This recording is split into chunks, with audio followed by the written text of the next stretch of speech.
Welcome to the Infernal Brotherhood of the Scruffy Looking Nerf Herders. This is a live streaming video podcast by Star Wars fans for Star Wars fans, and today we're continuing our episodic review. I don't know why there was so much emphasis on that, but there was.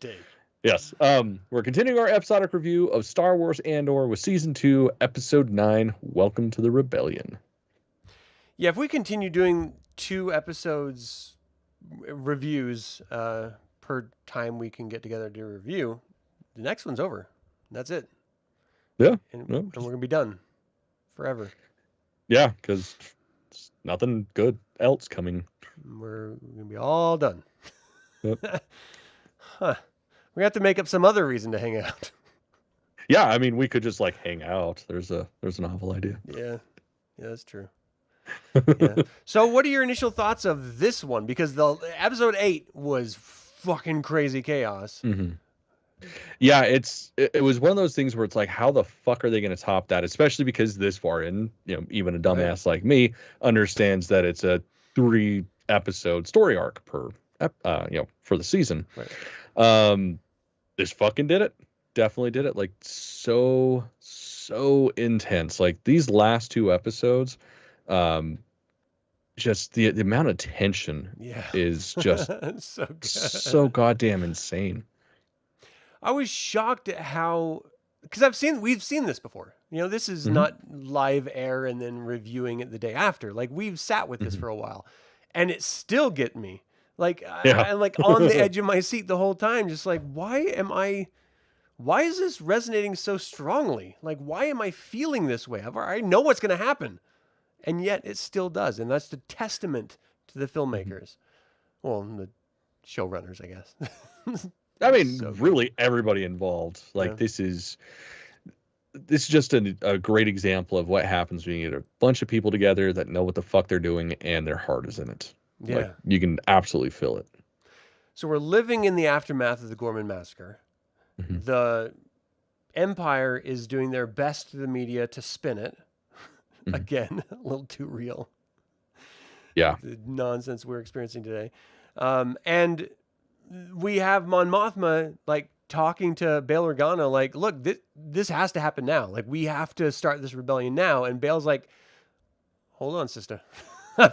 I've still got some time left. I've got to appear in a movie with Obi-Wan Kenobi, so I can't leave yet. But soon, like I promise.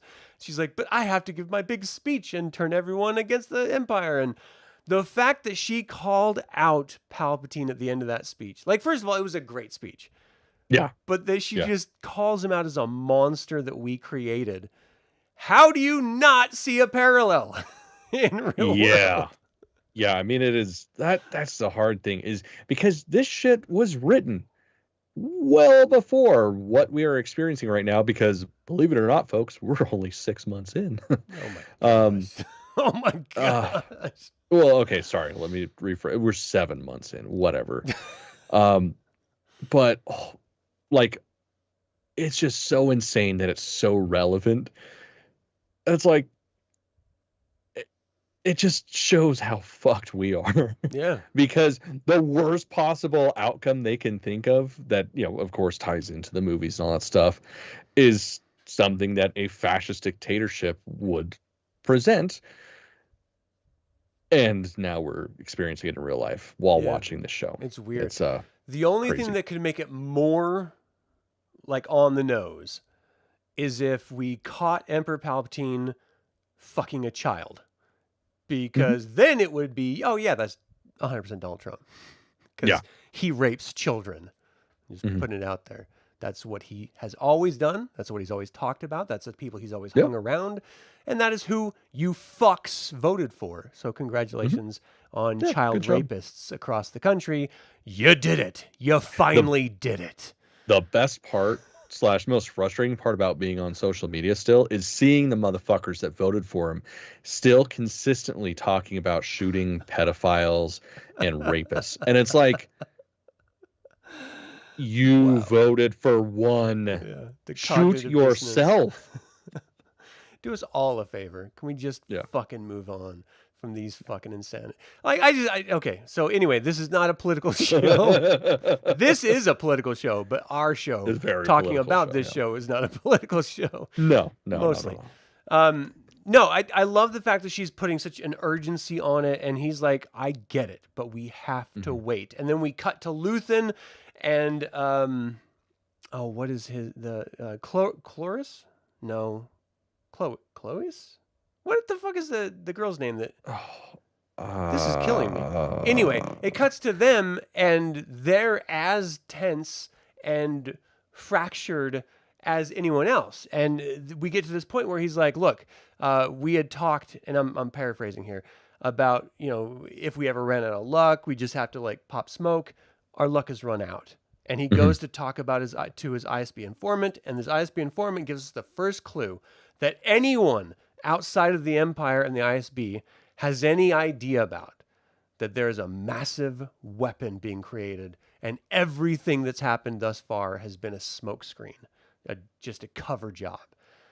And this is the direct connection to Rogue One, 100%. The first time we see a direct connection. And I couldn't help but get excited about it. I'm just like, yes, we're here. And we know it's real because it's an Imperial informing on their own. Like, this is as if the White House press secretary actually grew a pair and said, yeah, I am protecting child rapists. Which will never happen, even though that's exactly what she is doing. So, and so I loved it so much. But then Luthen, of course, shoots him. He's talking about, I have my wife and my kids. I need protection. Where are you going to take me? He's like, I'll take you to Yavin. You'll be safe in Yavin, or as safe as anyone's ever going to be anywhere. And then he shoots him. Like, he's worked all these years giving him information. He's literally put himself on the line like every other rebel. Like, how did that strike you? You're just like, yeah, of course, you have to cover your tracks. Or was there anything else? I saw it as Luthen protecting his family. Oh, wow. Because, I mean, family's not going to go down if he's dead. Oh, wow. At least I would did not consider that. Okay, so to be fair, that was from my second viewing. Right. Because I was like, why the fuck did he off him? Like, what purpose did that serve? Like, I understand trying to move an entire family and hide them. That's going to be fucking hard. But yeah, this time around, it's like, no, that makes sense. Like, I bet that he was doing what he could. I mean, obviously, first and foremost, saving his ass. Right. But like the lovely side effect would be, they're not going to go after the wife and kid, presumably. I mean, what's the irony here? Because in this same episode, the ISB still finds Luthen. So if he was trying to cover his ass, it's a little too late for that. Right. And so he just, it struck me as like really bad. Like, this guy has put his neck out for you, and in the end, you just fucking cap his ass. Like, it just felt so dirty to me. It really bothered me. And it added a level of humanity to Luthen that I hadn't felt toward the rebels except for the very beginning of Rogue One when we see Diego capping a dude. Like, that is what it takes to build a rebellion. Well, yeah, I mean, plus, the other issue is, like, let's say he doesn't kill him and he doesn't get to him in time to save his family. He fucked up and he said Yavin. Right. Like, he could potentially be interrogated and that, tortured, and that comes out, and then the whole rebellion's fucked. Yeah. Yeah, I mean, I guess, like, you could have checked him. I don't know. I feel like I would have like put him under my coat and done like climbed on his shoulders, sort of like little rascaled it out of there. Like, I feel like that could have been something. I don't know. They didn't find him until he was well dead anyway, the next morning or whatever it was. So you could have easily like stolen him away and gotten his family on a transport, or I don't know. It just bugged me. I didn't like him because he's an ISB shitheel, but I also know that he's the only reason why we know anything about the Death Star, full stop. He is the only reason. And so I didn't want him to die. It kind of bugged me. Of course. And it was just, I don't know. I feel like this episode was to try to get us to hate Luthen. Like I kind of feel like that was their goal behind a lot of this episode. Which would be really, really weird because the next one, they do everything they can to endear us to him. Mm-hmm. You know? Yeah, I think it's to lessen the sting, I think. Yeah. Okay. I do like that we feel something. You know, it's not just like, oh, that's a good guy, that's a bad guy, and we don't feel anything about them. No, the rebellion is a morally compromised entity. It has to be to exist. You have to make difficult choices on the fly in order to make sure that the movement continues, because it's all about freedom and liberty. And we'll get into the next episode. I don't want to talk about that anymore, but yeah, I thought it was so great. And he's like, look, Clea, that's it, right? Clea? Yeah, I believe so. I was trying to look through the notes, but there's, yeah, I didn't see extensive it at all. notes. So he tells her, like, memorize these lines. These are the bullet points that you need to remember, and then you get the fuck out of Coruscant, because I'm going to be the one that destroys the office. She's like, no, let me do it. He's like, just go. I've got this. Like, he knows. He's already talked to Andor. He's like, look, you need to go pick up Mon Mothma. She's compromised. The people that are going to go pick her up are going to, kill her or imprison her. You are the guy I got to trust. And he is doing his Andor shtick of, I quit. I don't want to be a part of this. And then he comes through anyway. Yeah. And I love that moment. He's like, I'm making these choices for me. I have to live my life. And Luthen's like, are you? Because every time I've needed you, you're here. So are you doing this for yourself? Yeah. You're clearly not, because you keep coming back and serving the cause. And I like that, because everyone in life has to make awful choices. You have to choose whether to be a part of your family or to go to some odd surrogate family in some office somewhere or some workspace somewhere and live with them for the majority of your day, for the majority of your week, for the majority of your life. You've chosen to live with someone else or some others, and yet you live your life working for dollars in order to pay so that you can spend less time with these other people that you've chosen to like. And like, that's the morally compromised choice we make every single day, and we see it on screen with Andor. Like, this whole capitalist system that we have manufactured clearly is broken. Like, painfully obvious to anyone with any brain that's not a part of a corporate panel sees that this is broken. And yet we all continue to do the rat race. We all continue to sniff out the cheese. Like, what are we doing? I love that we see this choice or this reality reflected in Andor. Like, why don't you just go? Why don't you just leave? And we're faced with the same thing. Why don't we just not go to work? Yeah. Why don't we just do something else? And we never do. No. Yeah. So it's always there, the thought, but it just never happens. Yeah. Now I'll do a commune, or I'll have like a property that I can just build and feed myself self-sustaining enterprise on, and it never happens. Yeah, no. Someday lottery will be won and I'll have a compound. Someday. So Cassian is assigned to go pick up Mon Mothma, knowing that there are insurgents in Organa's team. Mon Mothma realizes that she's been bugged, and now she actually has Luthen bugging her, and so she is a little bit paranoid. Like, how much can I trust this rebellion guy? And I think this is the most interesting part of everything, is that they're clearly working for the same goals, and yet they still don't trust each other. Right. It's just a perfect example of what happened before the Rebel Alliance. Like, before the Battle of Yavin, it was so disorganized and everybody was after each other. Yeah. Or at least they all thought they were after each other. Except for Saw. Saw was after everybody. Yeah, that's true. He was going for his own ends. I just love that you just can't trust anyone, even on your own side. And I cannot imagine being in that position. The anxiety, the constant stress and looking over your shoulder and distrust. And I couldn't live like that. It'd be insane. Yeah, definitely. Well, and especially to find out that her assistant has been working for Luthen for 2 fucking years.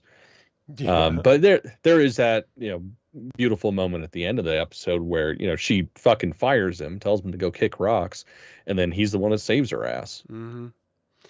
Yeah, I love that because Andor is like, look, we need 3 minutes. He's like, I've got this. Go, just go. Mm-hmm.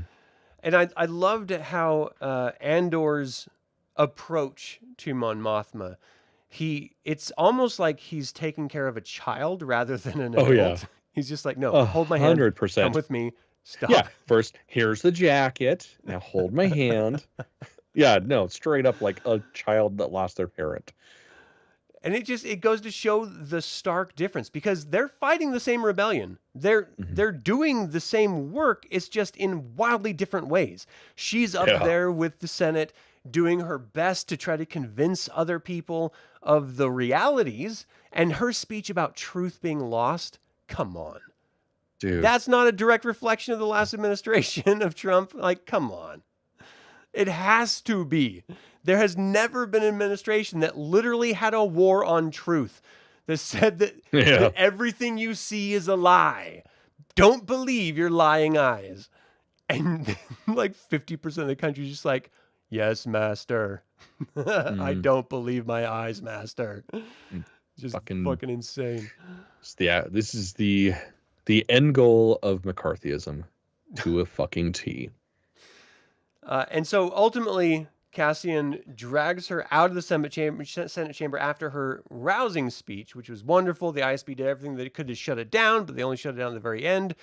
Not that it really changed anything. Yeah, it's like, oh no, you finished your speech. Now go back to your podium. Right. That's pretty much what it was. And so they're like doing everything they can. They have to kill a couple people, and seeing Mon Mothma's reaction to the death of her driver, who she knew was an ISB plant. She knew was there to capture her, and yet she was still just like slack-jawed and shocked. I mean, that goes to say everything. Like, again, like I mentioned, they're fighting the same war, but in wildly different ways. And Andor is used to getting dirty. He understands what it takes. And Mon Mothma clearly does not. She's getting upset at Luthen for protecting her. She's getting upset at not being informed about everything on the off chance that she might have a bugged office and leak information, which she finally realizes is true. She feels like she's left out of situations, but then when she sees the cold realities that murder is a necessity, she's almost stunned into like inaction because of it. And it just goes to show that everyone has their own capacities of action. And not everyone can be that bold revolutionary that we sort of admire in countercultures. Some people just clearly are not built for that. I'm reminded of, I had a soldier in the Army who talked a big game. He was a big, New York gangster, Puerto Rican kid. I actually really like him. He's a good human being. But talked a big game. And then we were going to be sent over to Iraq. And suddenly he's like, I'm a conscientious objector. I don't want to kill people. Like, bitch, you were just talking about capping people in New York City streets. And now you don't want to kill people? Like, all right, I knew you were full of shit. But could you be more clear that you're full of shit? Right. Like, what the fuck? That's fucking funny. I mean, that's just the reality of, when you're faced with actually having to go do something real, you're just like, I'm not capable of doing this. Like, I can't do this. And I get it. Not everyone has the capacity. And I'm not saying I do because I never had to go do some shit. And I'm glad for that. But for those who are capable, Andor, I fucking salute you, my fictional friend, because there's a lot of non-fictional people like you out there who are doing the real work.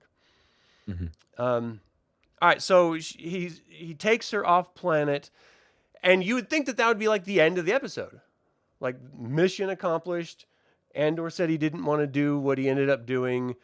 Luthen is then back at his office, like pouring acid all over the radio, destroying it, and then doorbell rings. Right, and it's fucking Dedra, bitch. man. It's Dedra. So you want to walk us through how that goes down? Dude, that was some shit. Like, that was like the worst little game of cat and mouse because they both know what the fuck is happening. He knows why she's there. He was planning for her to be there, and she knows that he knows why she's there. Yeah, so she's there under the guise of, oh, I've got this thing. I want to get it appraised. Do you take consignments? Why, yes, I do sometimes. And then pulls it out, and you just watch his face just get to, oh, fuck. And it is a whole other level of creepy because of the fact that she is able to play it off like she's still having a pleasant conversation. Yeah. Like, she's just got this beautiful smile on her face while he's talking to him. Like, this is probably the most beautiful we've seen her in the show. Yeah. And it's just under the guise of, I'm fucking owning your ass right now. And then, yeah, he's clearly caught. And she's kind of walking around gloating about it, sees smoke coming from the back, and immediately takes off to go look at it. And this dagger that presumably might be a fake, motherfucker sticks himself with it when his back is turned to her. And just watching every ounce of confidence and happiness that she had in the moment. Like, she is finally where she's been trying to be for years. This is the culmination of everything she's been working for since the beginning of the show. And it all ends because Luthen fucking takes himself out, and she just drops. She's screaming for a medic. So goddamn great. So I have a question.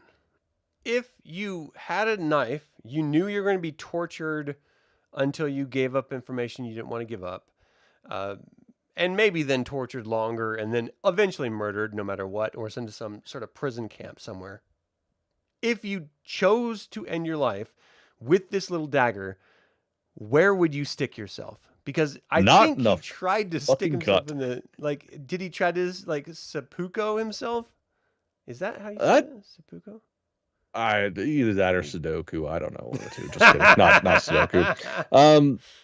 Yeah, I don't know. Like, I think that's what he's going for. But yeah, personally, I wouldn't stick myself in the stomach. Like, yeah, I'm probably going to die, but it's going to be slow and agonizing. Like, I just straight for the fucking throat.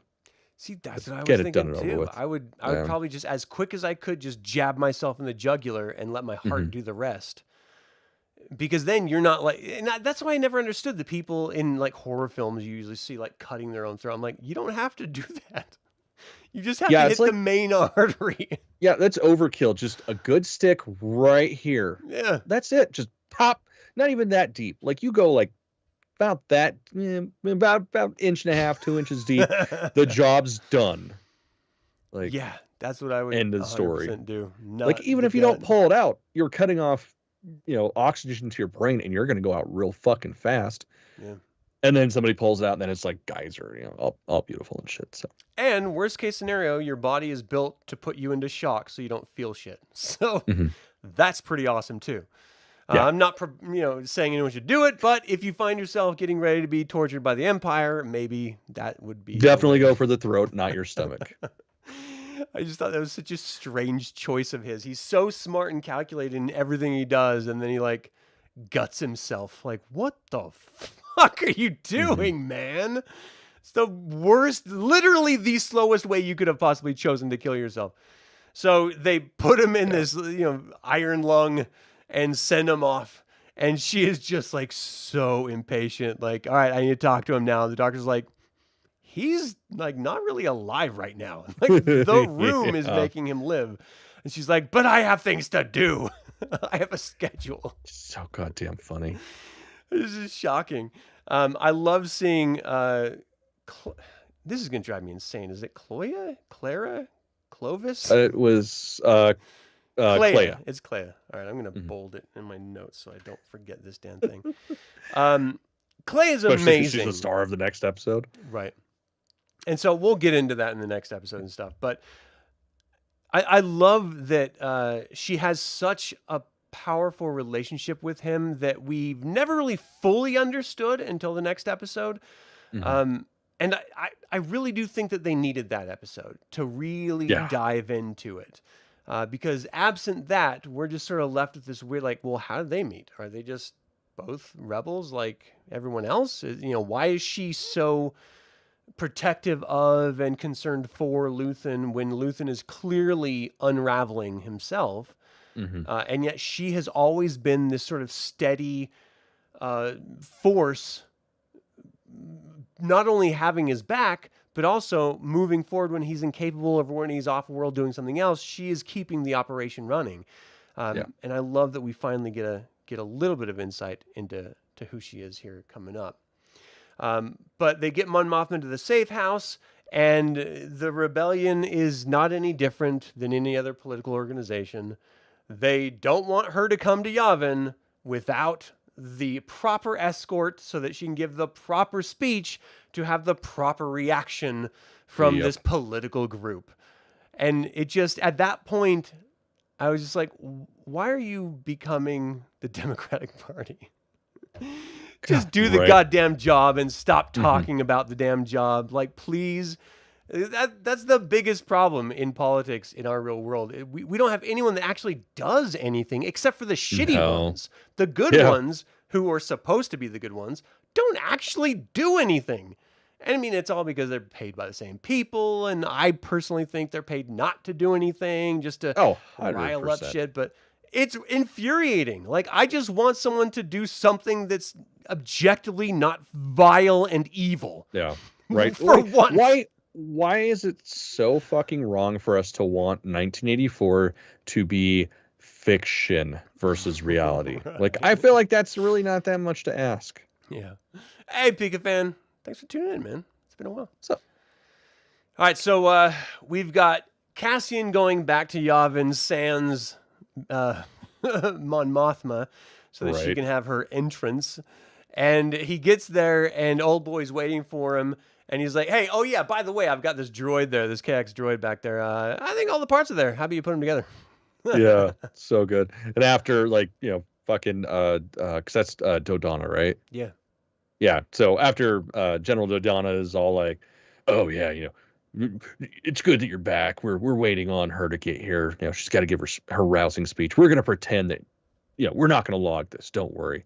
And like the whole time, Cassian's just like, all right, cool. I don't fucking care what you do. It's like trying to save face for no other reason than apparently that's just what you're supposed to do. Yeah, yeah. I did really like, even though I thought it was superfluous, totally unnecessary. We didn't need to see the KX droid coming out, K2SO, turning on and becoming a good guy. But it was still fun to watch for me. It was a little hollow on the heels of Bix abandoning him. Like, I thought that was weird. Yeah, that was definitely like the heavy part, and then we get, what was it, like 2 lines from Alan Tudyk, and then that's the end of the episode. Yeah.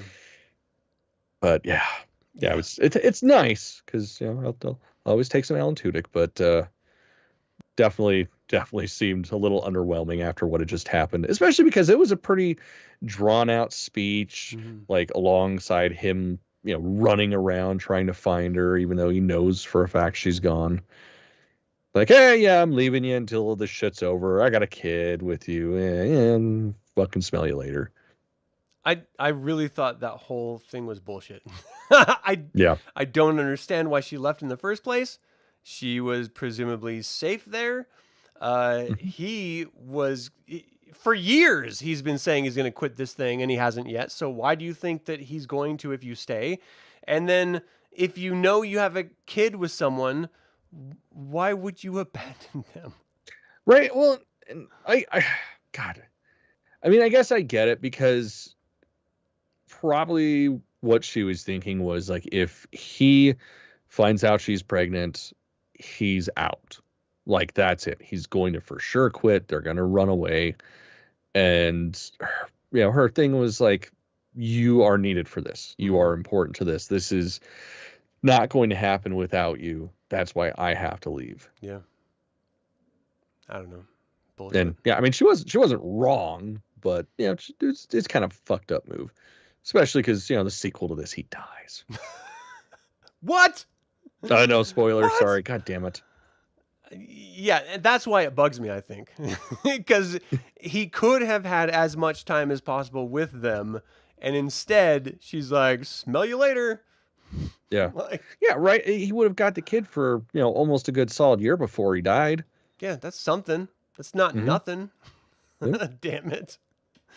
I would be infuriated. Like, if I found out, like, my girlfriend or my wife was pregnant and then she just abandoned me. Like, what? I I mean, it would probably make sense if your wife abandoned you if she was pregnant. Just saying. It's kind of weird. Oh, it's just messed up. I totally agree with you. Doesn't touch you. That's where I was going. Sorry. It's too real. I agree, Pika fans. Season 2 is the best on-screen Star Wars content in years, arguably in the entire Disney era. I do think that Andor is even better than Rogue One, personally. Like, we get to live in this world, and that alone makes it better. But I still love Rogue One, too. Yeah, no, this is hands down. Like, even compared to like the first season of not Book of Boba Fett, Jesus Christ, there was nothing good about that. But the first season of The Mandalorian, like this is far above that in my opinion. 100%. It was cool seeing the guy from Prison Break there as well with his gun at the end. I did not recognize that guy. Prison Break guy? Did you? I never watched Prison Break. No, I think he's talking about the Prison Break from season 1. Oh, is that dude from? Oh, fuck. Okay. I didn't make any connection there, so. I was kind of wondering why they fucking called that dude out and emphasized the symbol on his blaster. I admittedly haven't watched the first season since we reviewed the first season, so once we're done with this, I'm going through the entire series again, forcing my wife to finally watch it. I'm sure that will go well as she abandons you. Oh no, I mean, unborn child. She'd probably, that'd be really fucking weird. Again, one of those things. She'd have to touch me first. But yeah, it's. I think it'll be good because I mean she liked Rogue One, so if she doesn't like this, then she'll have to find a new place to live. She'll abandon herself. She'll make a choice herself. Yeah, I didn't make that connection with the prison guy, so I'm glad you noted that because that's super cool. If a woman leaves a guy because they don't want to stand in the way of greatness, there were a lot of women in your high school that must have thought you were going to be great. That's not always the reason. Just putting it out there. I'm gonna say yes. That is exactly why I was single through most of high school. They saw that you would be a king. And they're like, we can't live up to that. We can't stand in his way. Yes, he must become a podcaster. Ones of people will hear what you have to say in life. Yes. You will have power, women, money. Yeah. This life of a podcaster is great.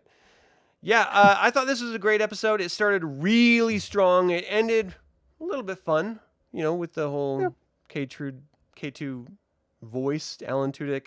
I think that might have been one of the greatest parts of the new Superman film as well. I think anytime there's a droid, there has to be Alan Tudyk voicing him. It's just a law of the universe now. Yeah, 100%. Which I don't understand because he's actually easy on the eyes. He can actually act in his own flesh as well and be funny. But the problem is he's got the curse, like a great many amazing actors of anything that he's spearheading ends up being canceled way too early. Just like Resident Alien. Yeah. Bullshit. All right. He was amazing in Firefly. 100%. Yep. All right. Well, I mean, what was your favorite part of this episode, if there could be a favorite part? Oh, definitely the Dedra and Luthen shit. Like, before he sticks himself. Yeah, that shit it was so fucking creepy. Yeah. Because, you could cut that tension with a fucking knife. Yeah, that was really, really good. For me, it was definitely the prison break. Getting Mon Mothma out of the Senate chambers and seeing her reaction the whole way of what it takes to be a part of this rebellion when you're not of power and influence, for the ground game of the rebellion. And for her to get that first view of it, I just thought was beautiful. Just chef kiss. Oh, yeah. Did you have a least favorite part of this? Nope. I didn't either. This is a goddamn good show. I can't imagine there being a horrible part of it. In any case, is there anything else you wanted to cover with this episode? No, I think we got it. All right. Well, thank you all so very much for tuning in, both live and chat or after the fact. We invite you to subscribe to this YouTube channel, click the bell to get notified about our next video, and you can always support this channel through YouTube memberships. That's right, for only 99 cents a month, you can also support our little rebellion that every year we will have enough money to buy a cigar and some cake. Fuck yeah. That's how this thing pans out. Hell yeah. So, That's what it's all about, man. Participate to our sugar and tobacco. All right, you can also pick up some custom designed Star Wars apparel, of course, by following the links in the description below. So until the Infernal Brotherhood convenes again, my fellow scruffy looking Nerf herders, may the Force be with you. Tear the shit out of this place. Hell yeah. Yeah. It's always so funny to me when they swear in Star Wars. It feels so out of place. Yeah. Even when Han was like, "I'll see you in hell" in Empire, I was like, "What?" It's like, wait, you guys believe in hell too? Yeah.